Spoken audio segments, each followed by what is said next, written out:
pauvre de nous. Hein. Pas grand-chose. Pauvre de nous. Pauvre. Est-ce qu'il y a des pauvres dans la salle? Aucun pauvre. Tout le monde gagne 5 000 € par mois. Non, mais je dis rien contre la pauvreté. Hein.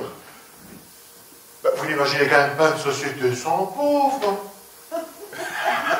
Enfin, à quoi ça servirait encore d'être riche? Et puis, sans pauvres, il n'y a plus de riches. En plus, qui irait bosser? Non, parce que moi, bosser pour s'enrichir, je comprends.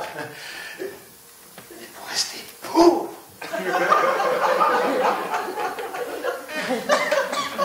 Moi, je vous dis ça parce que j'entends et je lis un peu partout que la pauvreté serait en augmentation. Permettez-moi de m'étonner quelque peu, parce que en France, avant, il y avait 200 familles ultra riches. Aujourd'hui, elles sont 500. Alors, si ça, c'est pas la preuve irréfutable que la pauvreté recule, non, mais tout ça, ce sont des idées préconçues. C'est exactement comme mes amis du Zout, hein, quand ils me disent que les pauvres seraient systématiquement cons. Moi, j'en connais qui sont aussi feignants. Tout aussi stupide est de dire les riches sont égoïstes. Ils veulent simplement rester riches. Mais pour ça, il faut qu'il y ait des pauvres. C'est que le public est Julien. Même moi, je comprends pas ce que je dis, mais eux, bien.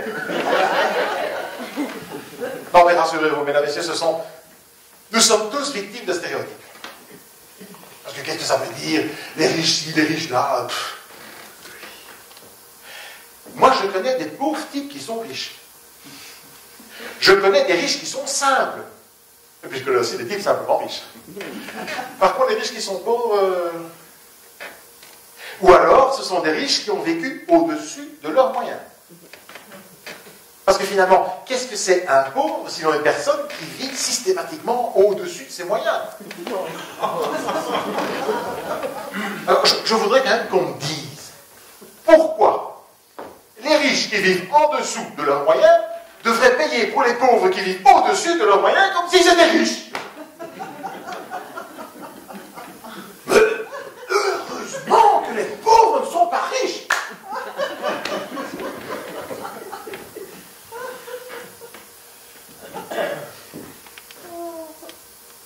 Attention. N'est pas pauvre qui veut.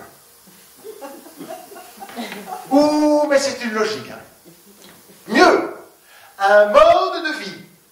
La fois passée, je monte des Champs-Élysées, et puis je vois juste à hauteur de chez La Durée, vous savez, la célèbre pâtisserie, le roi des macarons, un pauvre assis juste devant l'entrée. Un pauvre. Il avait une pancarte sur laquelle il était mentionné « J'ai faim ». Alors je lui dis « Mais entre alors !» Entre, abruti! Rien à faire. De deux choses l'une. Ou monsieur ne prise pas les macarons, ou il est trop feignant que pour faire la file, ou alors il est sourd.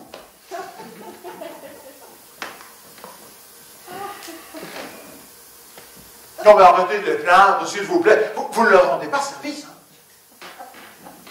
Est-ce que vous connaissez beaucoup de gens, vous qui logent et qui commercent sur les Champs-Élysées sans payer 1 € de loyer? Demandez à Pierre Vuitton ce que ça leur coûte. Moi non plus. Je ne loge pas sur les Champs-Élysées. Ce qui ne m'empêche pas d'avoir aussi mon pauvre. Ben, celui qui dort en travers la porte de mon garage.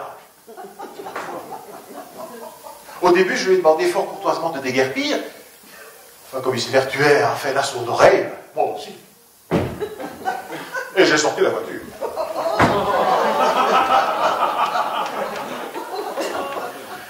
Il y a quand même 2-3 choses que je n'arrive pas à comprendre. Alors, comment est-ce possible d'être pauvre aujourd'hui alors qu'il y a des barres de contact partout? Comment est-ce possible d'être pauvre et gros? Des gens qui courent après le pognon toute la journée. Et alors, ce que je ne comprends vraiment pas, mais alors, comment est-ce possible d'être pauvre et femme? Mais elles ont pourtant un cul! Et l'amour chez ces gens-là? Vous y avez déjà pensé? Et imaginez le pauvre gars, il met petite pièce par petite pièce, des oranges, des petites pièces dorées, de temps en temps 1 euro, parfois 2 euros, il met tout ça dans un grand sac poubelle. Quand le grand sac poubelle commence à être bien rempli, il ferme le sac poubelle. Il prend le sac poubelle sur ses épaules et il va rejoindre l'escorte qu'il a repéré 15 mois auparavant. Alors quand il voit l'escorte, il lui dit « Voilà, madame, ça c'est pour l'amour. On peut y aller. » Alors l'escorte le regarde. Et puis il regarde dans le sac. Et puis elle lui dit « Hé gars, tu prends ma chatte pour une tirelire ?»